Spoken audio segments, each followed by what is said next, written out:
All right, so I'm back now for session four, episode four of this 30-minute Bovada Zone Poker streaming. So I'm going to go. You can see here what I haven't streamed for a while, but the last time I had a couple of, well, maybe I made a couple of mistakes or had a couple of bad beats. And so I'm down now to, for my original $50 buy-in, I'm down about 89 cents. But that's why I have a $50 buy-in to be able to weather little downswings like that. So I'm going to add a new session here and pull up my template. And that all looks correct. And I've got, let's get Bovada here and open up two tables with the min buy-in.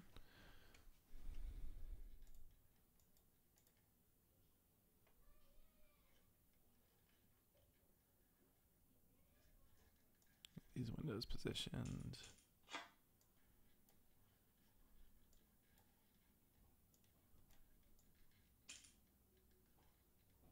Get myself seated in a spot so we can recognize. Turn the volume down here.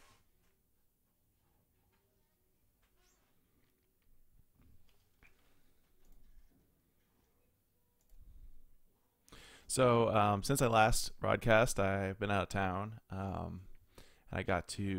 was down.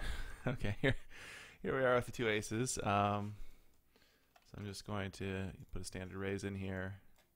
Hopefully get one caller, but I'm probably going to get no callers. Come on, call me. You want to call me? No, he doesn't want to call me. So got to go down to Los Angeles. Just reading this comment here in the chat. Got to go down to Los Angeles and play at for just a few hours at the Larry Flint's Hustler card room, and it was some of the poorest. One of my friends recommended that I go there, saying that's like the softest games, and yeah, it was definitely some of the poorest play that I've ever seen in my life. Certain players at the table were raising every single hand, and or calling raises almost every single hand. I did well there. It was also very small, short stacks. It's very strange. So it was 1-3, but where the let's see, I can. What should I do here with the queens? I'm just gonna call. Okay, so now I have an overpair, backdoor flush draw. I'm gonna check around to the razor. So anyway, so it's 1-3 blinds, and the maximum buy-in is what this guy's got here. The maximum buy-in is $100, right? So that's only 33 big blinds, which is pretty strange to me. Everyone's sitting there playing with 33 big blinds. Okay, so now I've got my flush draw over here. I'm going to bet to just try and build up a bigger pot in case I hit. It's also sort of a semi-bluff. Now I'm just going to check. I'm going to call this here with the queens. Now, wait, what just happened there? Oh, I ended up sitting out. Oh, that sucks. So now I just have king high over here. So I'm just going to check this through. I don't know. I don't know what happened there. Did I end up folding because I was talking too much? That really sucks.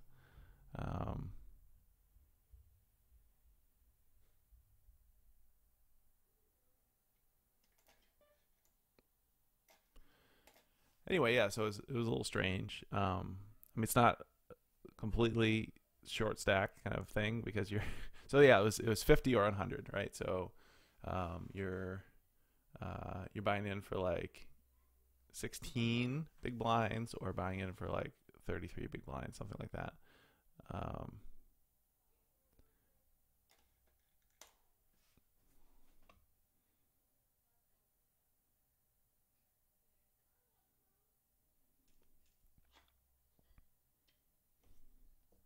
So anyway, with 33 big blinds,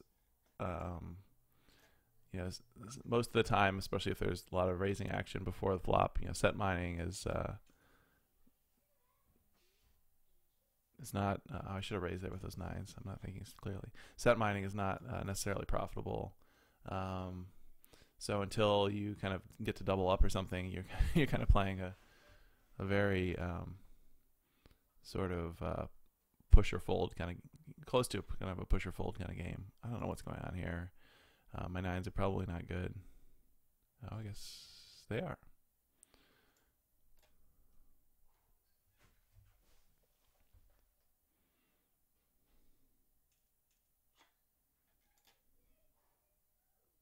But anyway, I managed to walk away with $126 in about an hour and a half. But there was a lot of money flying around, a lot of stacks getting pushed back and forth across the table. Min raise here. Just hope to get this guy to call me. And of course, he's not even going to call the min raise.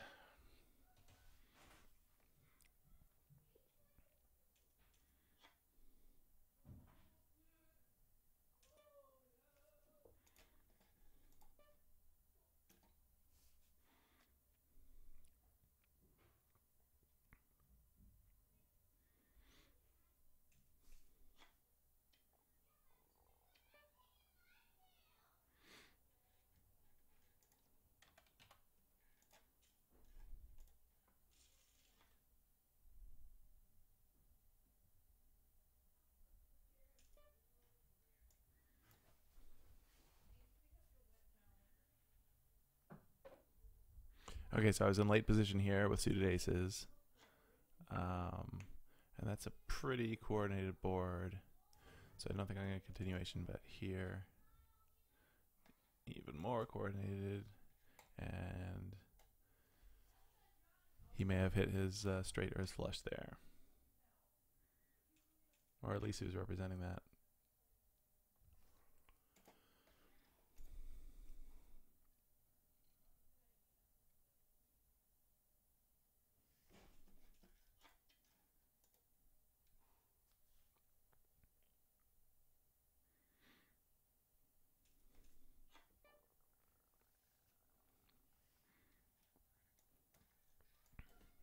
So I'm folding those suited connectors middle position.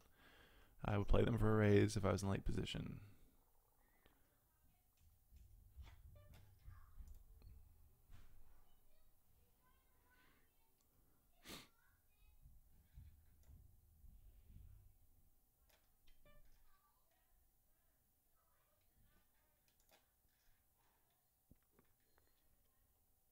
Looks like I'm going to get to see this flop for free.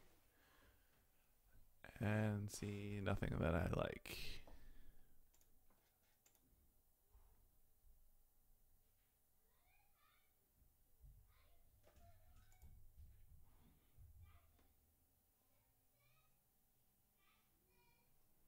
So I got king queen in late position here. If it gets folded around to me, or if there's a limper, I'm going to try and isolate limper.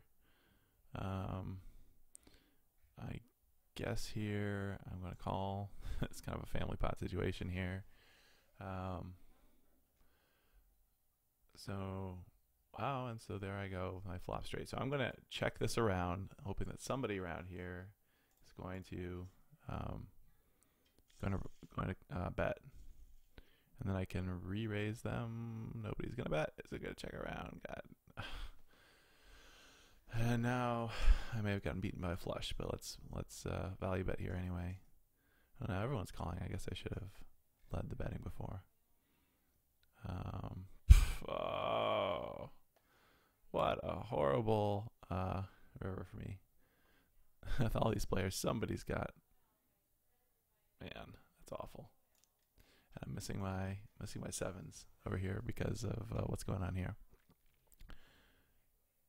So that guy probably would have called my lead bet anyway. Although he had such a weak flush there, I don't know what would have happened.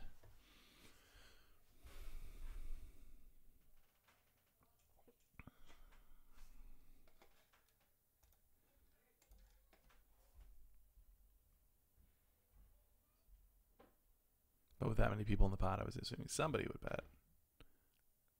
maybe people were scared by how wet the board was. All right, so I'm in middle position. I'm just going to fold these here.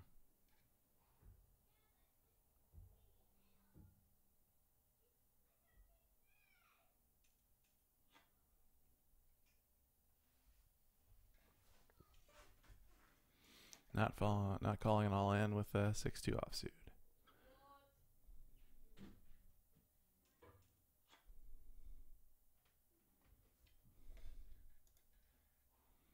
So in late position, I can isolate a limper here if I get one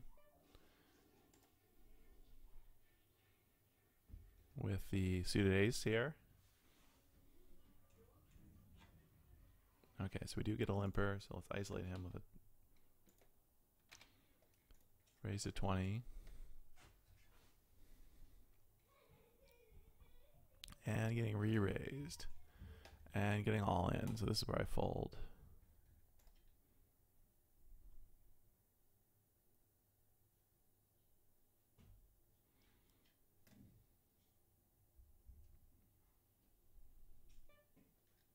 So I'm going to fold the Jack King here. King Queen, I'm going to try and, even though I'm going to be out of position for the rest of the hand. So basically, a line steal here.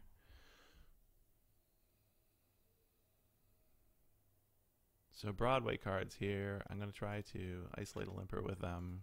Even though it's not a very strong hand, I did not isolate him. And now I have a straight draw. But I think I'm going to check through to keep the pot small for now. Okay, so now I've got my straight. Let's try and get the rest of this guy's stack.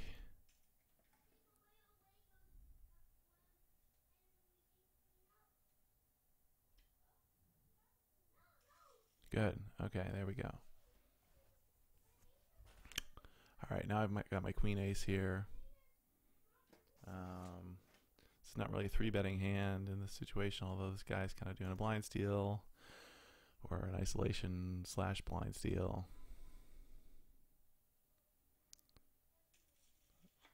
Although he has a big enough stack that maybe he knows what he's doing. So maybe I don't even want to be playing against him. It's not really a place that I'm going to be bluffing. And not a place that I'm going to be calling that kind of bet. Okay, so now I have a flush draw here, but a very weak one. Continue checking around. How did I see this? I guess this is my big blind. 2 pairs, kings and eights, with nothing to add to it.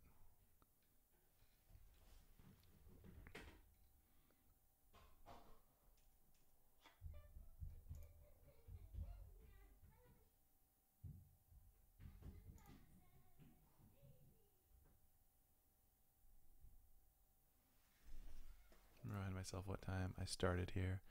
19.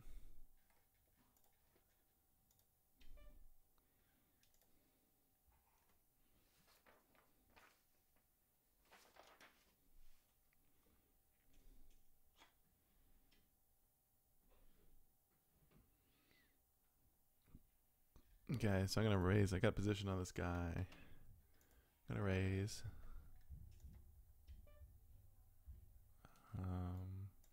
This is a dry enough flop where I can continuation bet. Can make a small continuation bet because don't need to worry about draws here. And he's calling through, so what does that mean? 2 pairs, 5s and 3s. And there, I got my fold. I don't know what he, so is he trapping me with ace something there? That was a pretty bad hand. So I'm going to buy more chips here.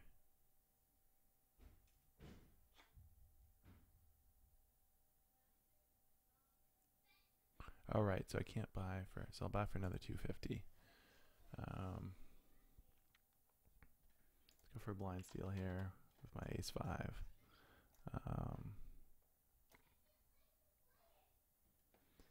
So now if I come down here, I've got 750. I guess my blind still worked.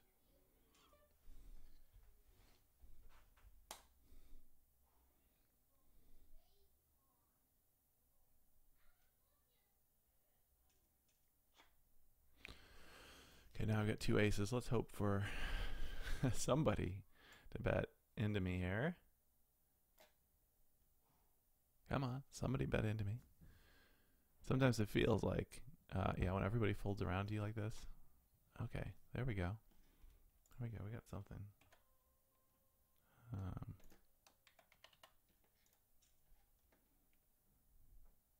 It looks like I'm just defending the blind steal. Oh, and he folds. All right, well, I did get 15 cents from that person. But yeah, sometimes it feels like when everybody folds around you when you get 2 aces in zone, because people fold around you all the time, but it really kind of feels like, oh man, they must be able to see my cards. They're not folding around to me when I don't have 2 aces.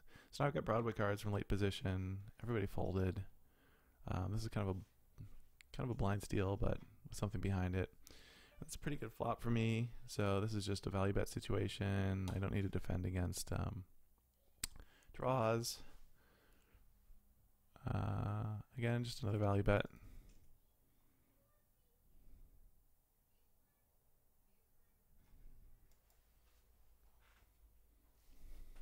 So I feel like I played that hand pretty well. I mean, I'm basically in that situation, I'm watching for somebody to re-raise me if they've hit a set or something.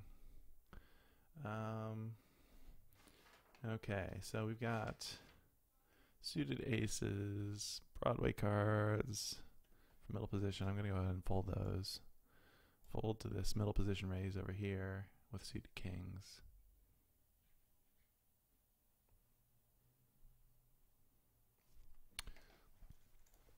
Well, I guess I was in position there. So it's possible to sort of, call with a hand like that and, then just be kind of looking to flop a big hand or fold, which maybe I should have done that because I had position.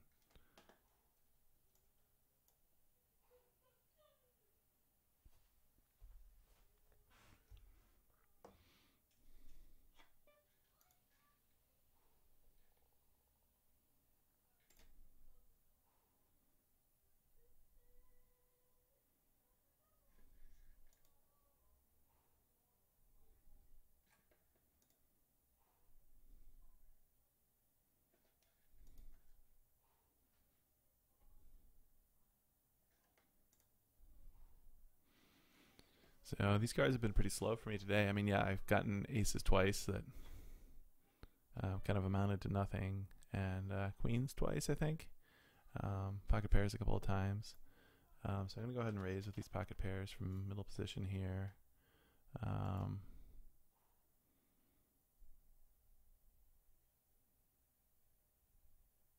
Everybody folds. That just in contrast to my experience in the Los Angeles card room, where, gosh, I don't know, was there any hand where everybody folded? Maybe there was a couple. I remember at some point after a bunch of people got burned by calling way too much and whatever. Okay, so I've got middle position here, late position actually with these Broadway cards. I'm going to raise this. Go ahead and raise this from late position here, from on the button, the suited king. Okay, so both people fold. So blind steals seem pretty effective here, which is why for any playable hand in zone it makes sense to raise and not limp in no matter what your stack size is.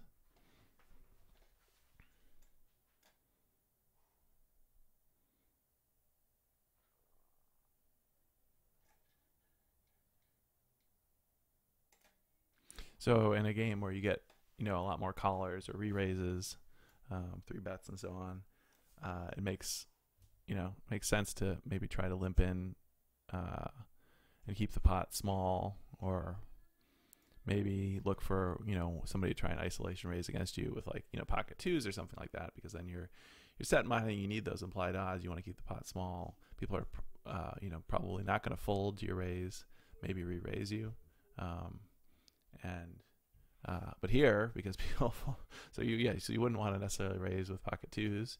But here, it seems like there's enough, fold equity that raising with everything is a little bit more viable here.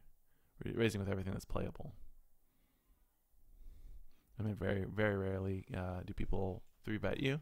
So you're not going to be looking at a big pot that you have to fold out of pre-flop, even with your twos.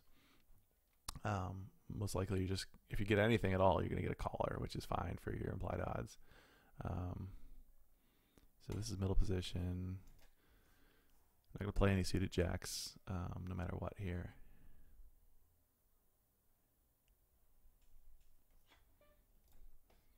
Seven and 4 offsuit, 4 and 7 offsuit. Yeah, so I guess I've been playing zone long enough that this is actually starting to feel somewhat slow. I really wish the cards would be dealt more quickly here, even after they seat us all. Then they move the button after that. Couldn't they assign the button while seating us? Get our cards out there as quickly as possible.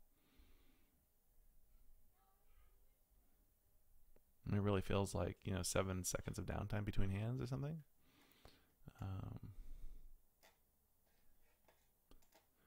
1, 2, 3, 4, 5, 6, 7, 8, 9, 10, 11, 12, 13. So it was 13 seconds. Granted, I wasn't doing 1/1000 there, but so I've got Broadway cards here. I guess I'm going to try and steal this guy's blind. But I do have a good enough hand to play with after the flop, so unless he re-raises me. So the blinds still work there. This is, I'm in position here, so this is a calling hand looking to flop something good, which I didn't flop anything good. And to that guy's continuation bet, I just got to fold out.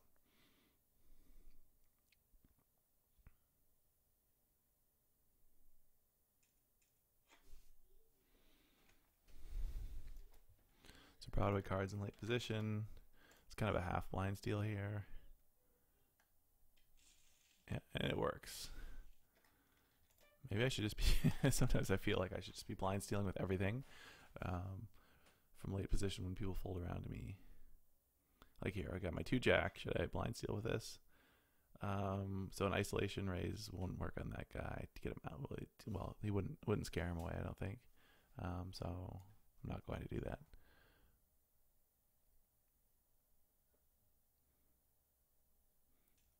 So 15 cents is needed to blind steal. Okay, so this is a good 3-betting position here.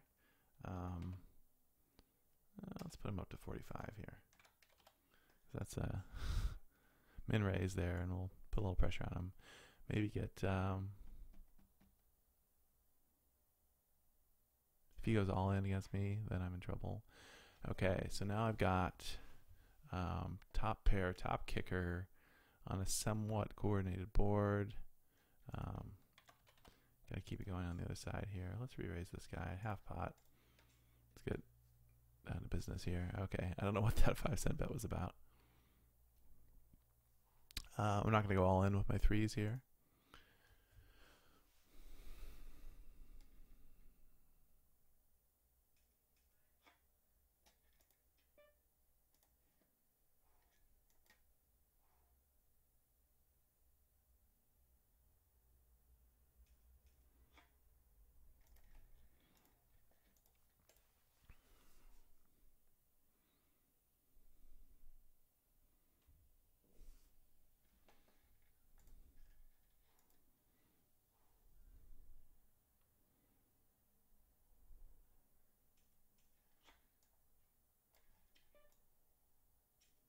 Okay, so here's a spot actually where maybe I shouldn't be doing this. I wouldn't normally play this hand, but let's see. Yeah, there we go. So blind steal is it's pretty effective.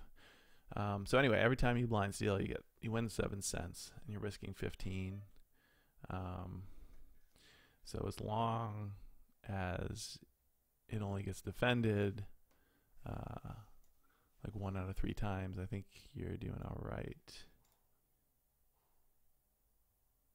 And of course, some of those times you're going to hit something on the flop anyway, even with your bad hand.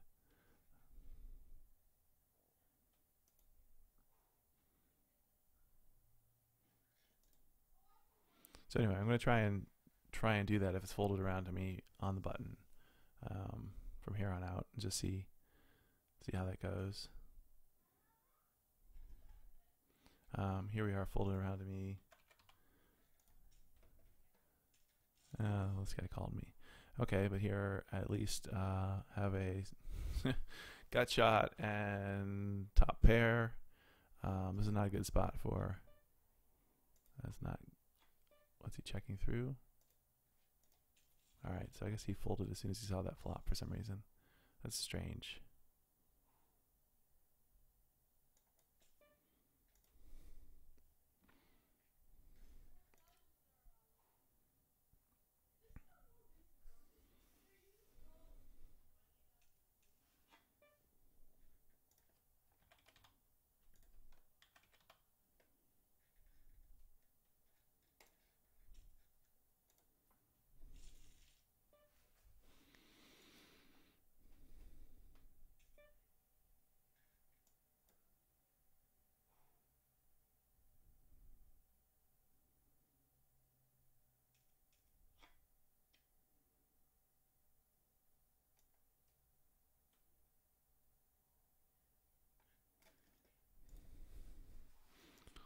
So anyway, here's a situation where I'm going to try and steal this guy's blind.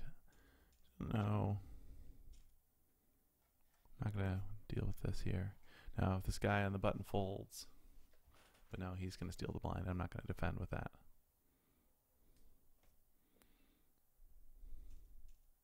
Okay, so here everyone folded around to me.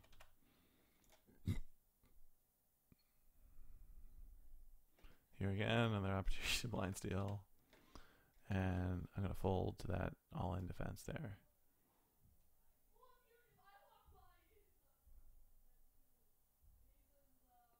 So here might be a good spot for a continuation bet.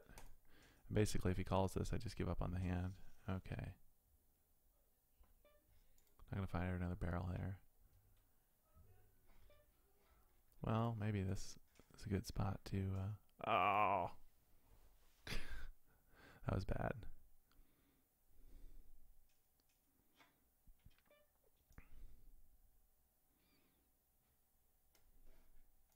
So that was a mistake that I made there. Should have stuck with the plan of getting out of the hand if the continuation bet doesn't work.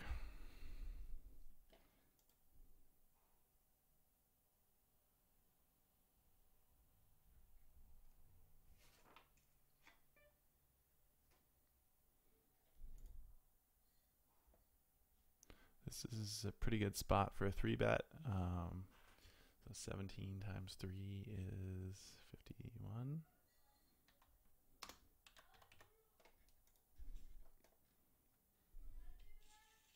And the 3-bet worked.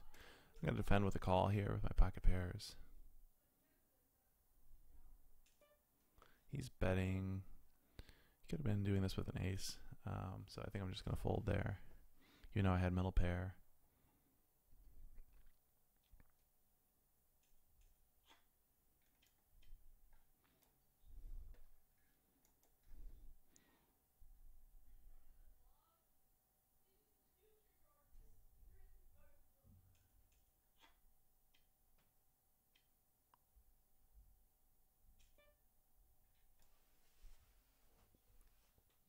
Blind still chance here.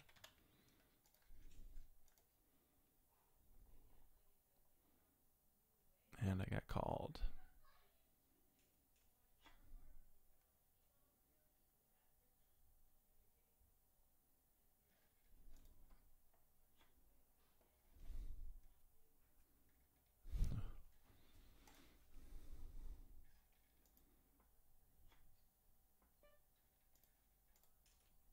Let's try and just bluff here and see if we can take down the pot. And it worked.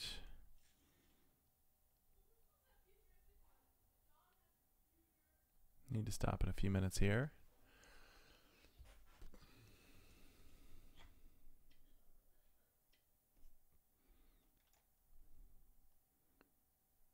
Another blind steal opportunity.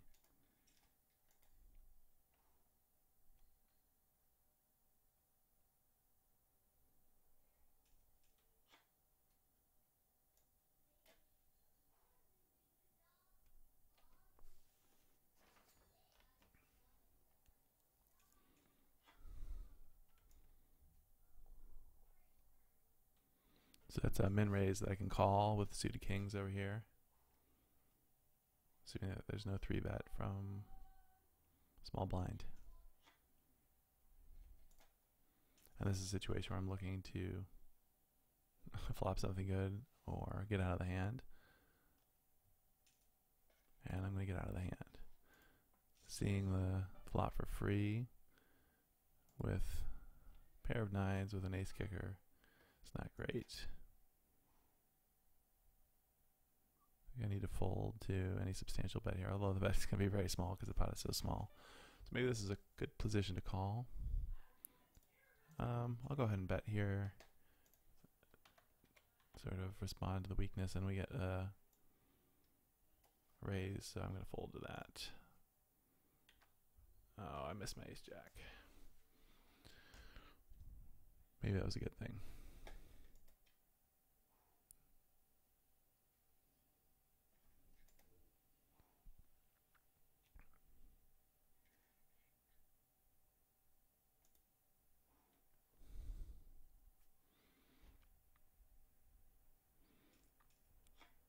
I sometimes wonder if like sticking with bad hands on the button and so on is even worth the time, right? Like here I have my 2-8. Ooh. And I'm going to fold to this raise because I have a bottom pair. So was it even worth it to like stick around and see that? Or should I have been seeing more hands? I feel like most of the money that I've made playing zone comes from, you know, winning a big hand against somebody, not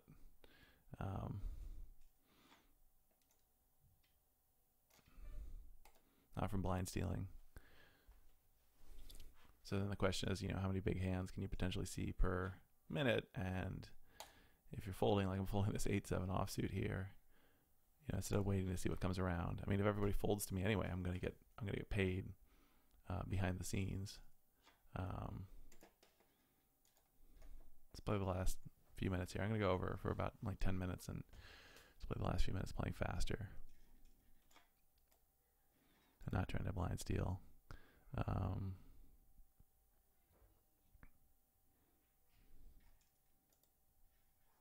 just go ahead and fold bad hands in the big blind, bad hands in the small blind, bad hands on the button.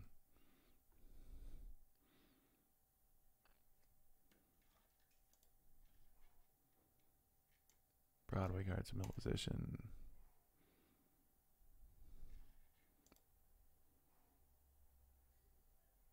Just really trying to see as many cards as possible and get hope for a situation where I've got somebody dominated or something. But sometimes you just don't get cards.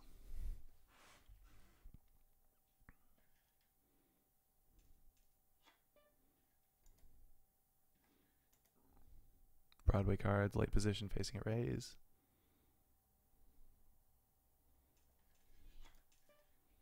Broadway cards, late position. And suited connectors. So I'm going to go ahead and raise those up. Fold the ace offsuit. Get re-raised, 3-bet by this person. And this is a situation where I just need to fold.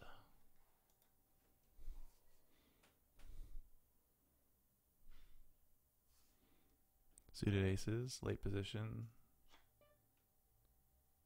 This could be a place where, since I have position, I can call this raise, assuming that there's no 3-bets. Especially when there's 2 people already calling the raise, or 2 people in the pot, family pot situation, and did not flop anything worth flopping there. Checks around to me. I can't bluff here because there's too many people in the pot. Now I have my backdoor straight flush.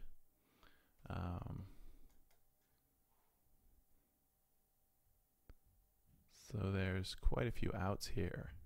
So I'm gonna go ahead and call this, see what happens, and it did not come through.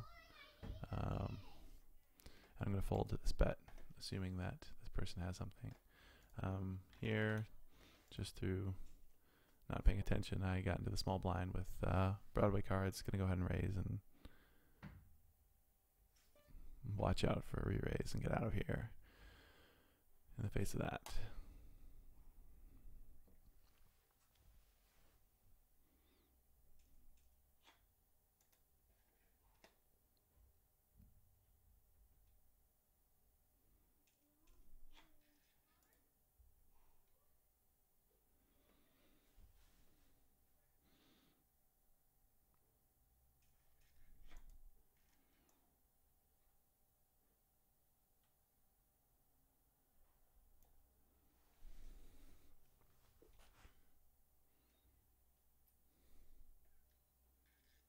Folding king jack, middle position.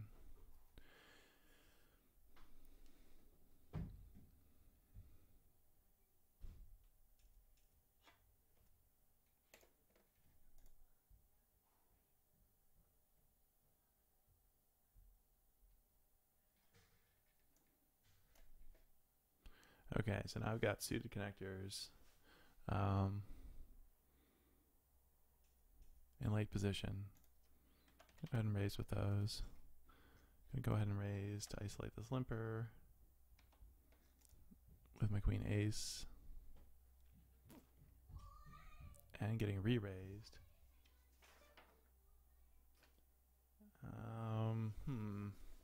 Without any people in the pot, and so now I've got an ace with a good kicker, but I could be dominated by ace king, or obviously by two aces. A re-raise in that situation. If this guy can push us all in, 20 cents. And now the jack, so somebody could easily have ace jack here. Maybe not. Oh, come on. Don't do this to me. This is a place where I have to fold.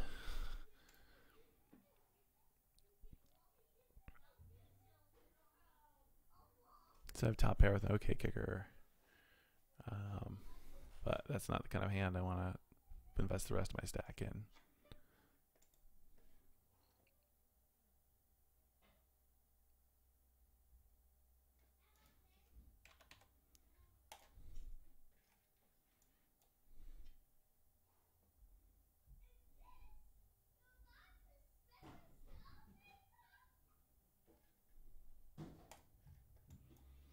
So I've had a pretty horrible session here.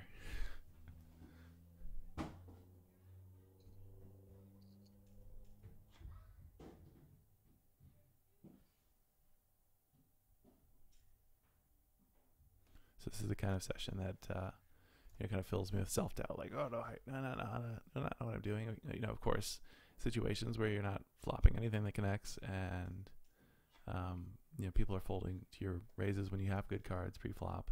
I mean, it's not a situation where someone's been able to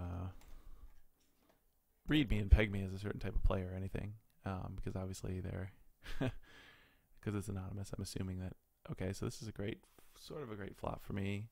Two pair, although in a very, very wet board. I'm gonna go ahead and value bet it and try and push the. Okay, so apparently he didn't have a heart there.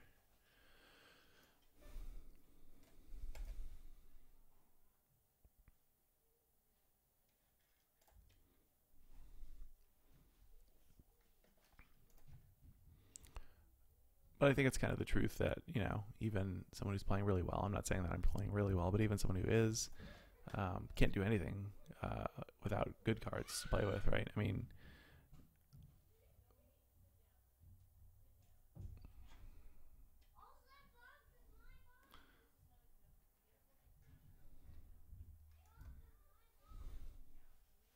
I mean, you could say, well, I could, push people around, forget what my cards are, but you can only do that for so long before somebody finally catches something. Like here, since it's anonymous, no one can even see that you're pushing all in every flop or whatever. But you can only do that for so long before somebody catches you, right? And then your whole stack is gone. So I don't think that's really the way to do it. It's like, well, you're not getting any good cards. I mean, I think really that you should be folding in those situations, getting out of hands with as little damage as possible.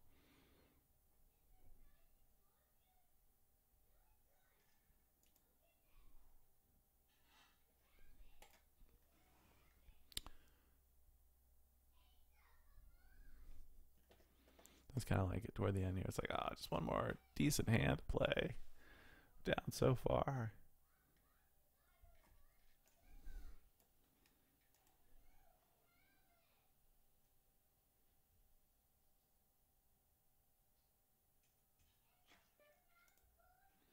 Okay, here we go with the queen ace. Raising from early position. Well, not early position, under the gun. Middle position. Now somebody 3-bets me. There we go. Okay. Now what do I do? Somebody goes all in after them, right? And then what do I do?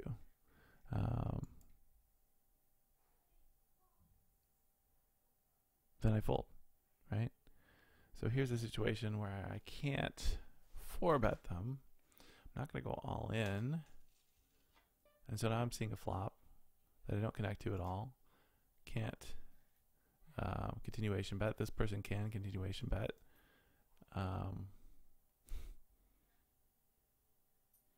Now that they've showed weakness, I go for a bluff. And they re-raise me. And I fold, losing a good portion of my stack.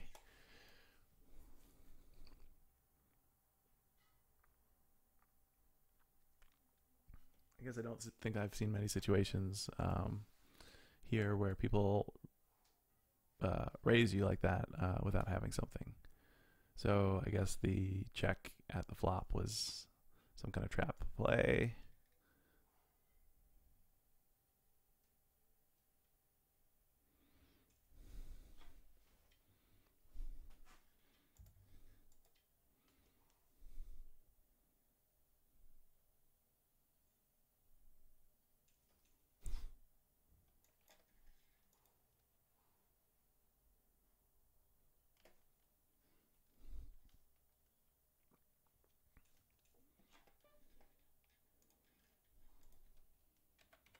So this is the time in poker when it can kind of feel like, man, the world is kind of against me here. So I have top pair without a good kicker. Somewhat coordinated flop. I'm getting re-raised. Gosh. I'm going to fold. Stay on top of it. Ace with a decent kicker. Ace queen.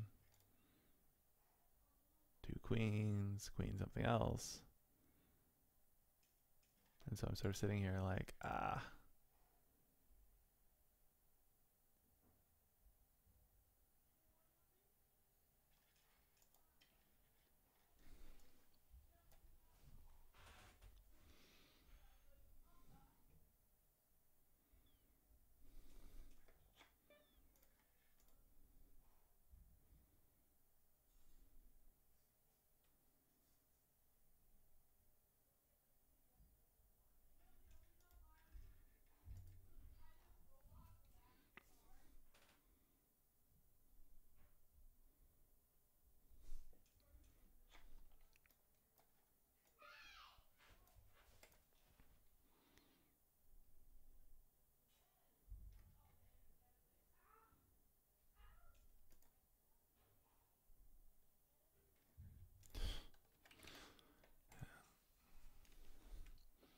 king, queen, late position.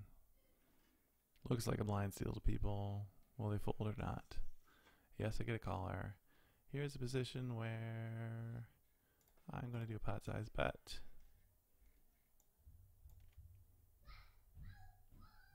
Get a caller. And now I've got my ace over card. And I'm not happy at all. And this is a spot where he's going to bet and I'm going to fold. I mean, can I call this? Can I call this? I'm going to call it. And I'm going to see his ace. There we go. Ace king, even better. So this is the kind of spot where I'm like,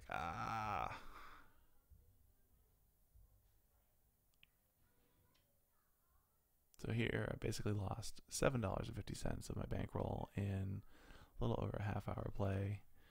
I don't feel like I'm playing badly, really. I mean, that call might have been bad, but it's just kind of like, that's kind of a tilting call. It's kind of like, after all this, got an okay hand in early position. I actually connect on the flop with something. That's the reason you're not supposed to play hands like that, of course. But that's the way, that's the reason you're not supposed to.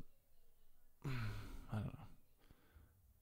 I guess I just have to go all in here with my Jack Queen, do a pair of sevens, and hey, I finally hit something. Woohoo! $1.26 coming my way. Wonder how much people are calling all-ins with medium pocket pairs like that here. I feel like I've seen that quite a bit. I mean, I think in that situation we're kind of in a coin flip.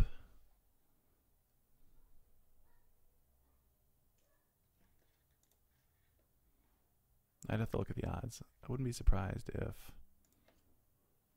I don't have implied odds to play hands like this anymore. So now I'm basically short stacked over on this table, which means I'm looking to get all in very quickly with a good hand. I'm just going to try and do that before signing out here. Way over time, but it's hard to stop when you've had a bad session.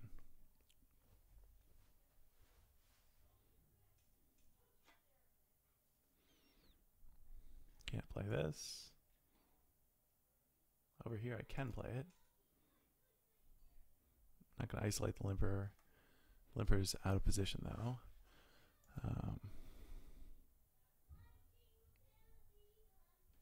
And I hit nothing on the flop. Have I connected on the flop to anything? Oh yeah, that time I got a straight. And then it turned into somebody else's flush.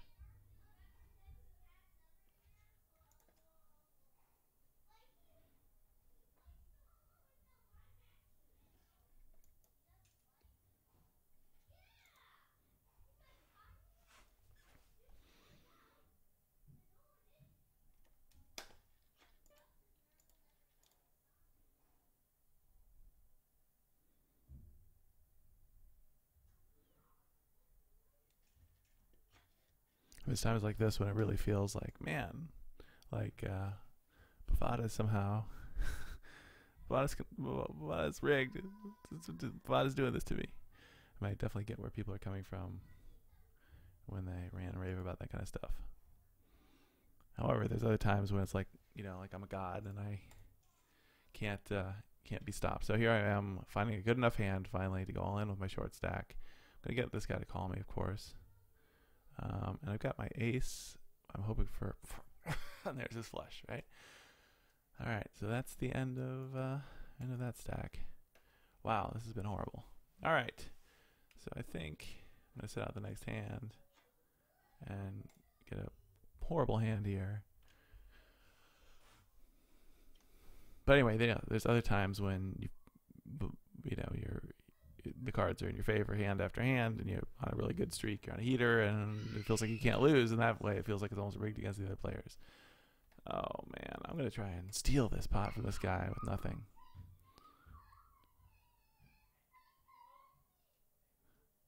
This is kind of a tilt move here. Got kids screaming in the background. No. Well, I'm not going to lose the last dollar here.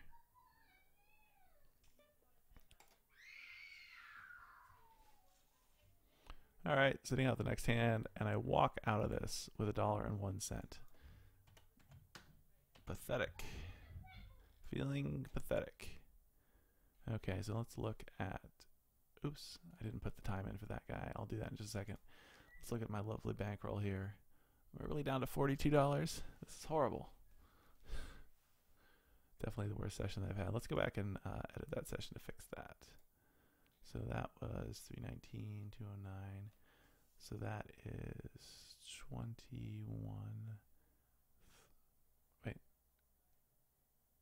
41 plus 10, 51. Wow, that was way long. Not supposed to do that. Supposed to stop after a half hour no matter what's going on. All right, and we look at the summary here and see horrible. Down $7.38. Okay. Well, see what happens next time. Thank you.